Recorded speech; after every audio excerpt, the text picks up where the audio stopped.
University of Kentucky does something they haven't done since 1951. Beat the Florida Gators 3 years in a row, this time in an absolute shellacking. 33-14, Kentucky controls the game from start to finish, goes 5-0, 2-0 in the SEC, and on the way to play Georgia next week in a game will have all the implications in the world. We're going to open up the phones in a minute, 859-280-2287, but we're not doing it yet. We'll do it at the end of the segment. We are here at KS Bar, great crowd of people celebrating. It's been an awesome day in Lexington. If you have been in Lexington, I'm sure you felt it. Here at the bar before the game, out when the SEC Nation set at the game, the stadium was full before kickoff, which is something that doesn't always happen before a noon game. The parking lots after.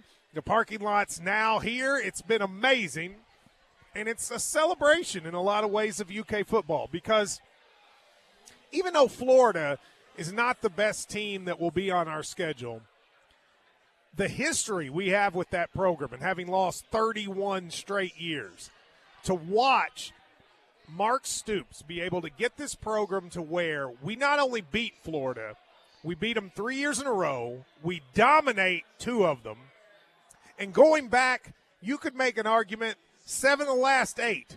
We've either won or maybe should have won. Kentucky is the better program than Florida. A statement, I don't think I would have ever thought that's true. But it's true now. We're better. We have better players. We have better coaches. And we took them to task today with an absolute shellacking. It was 33-14.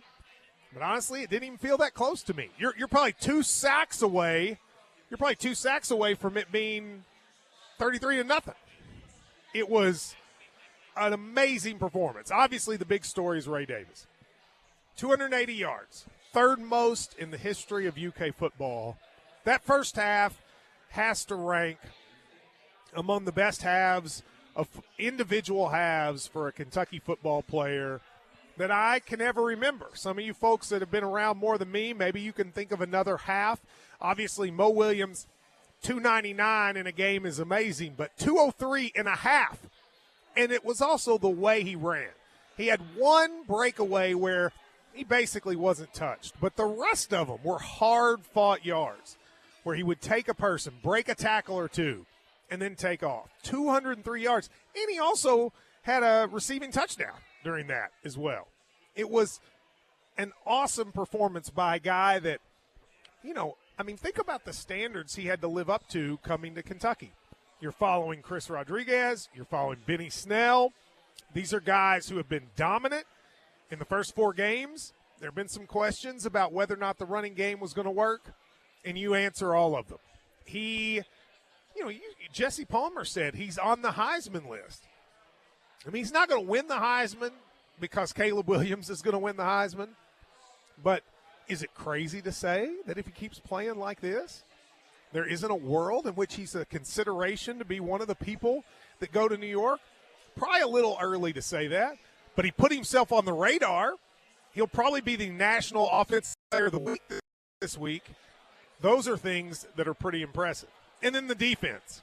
Yes, they gave up a drive at the end of the first half and the beginning of the second half. But for whatever reason, that period of time, end of first half, beginning of second half, continues to plague Kentucky defenses.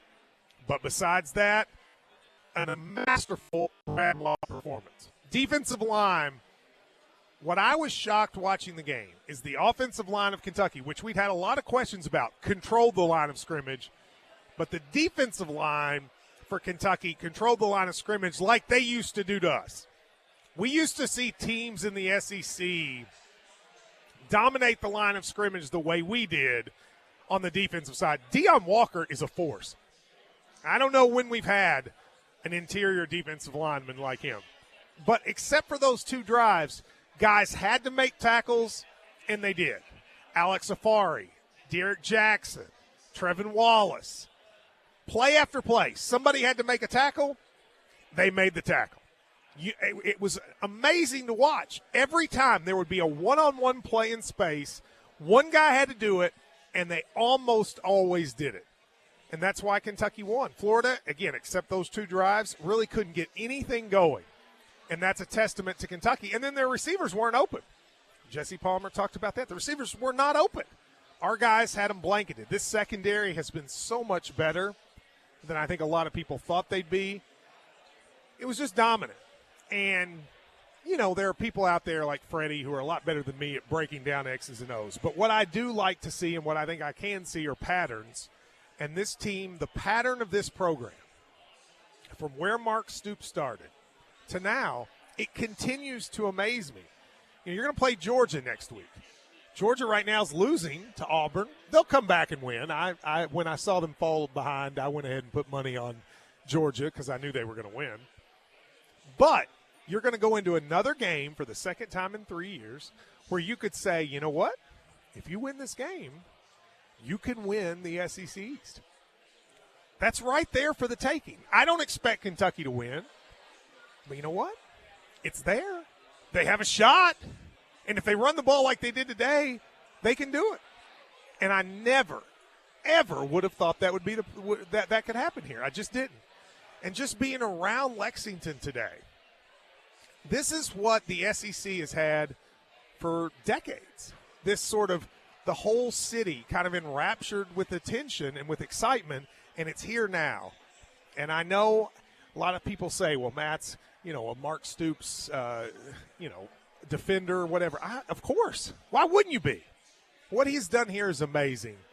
And even though we've had bigger wins against better teams than we do today, I'm not sure we have many that are more symbolic of an absolute sea change than what we saw today. 33-14, and you can make an argument at times it didn't even feel that close. It's a new Kentucky football, and what a team this one can be. And by the way, we still haven't even seen Devin Leary play great yet. Wait till that happens. If that happens, I don't know. Maybe these guys can really do something.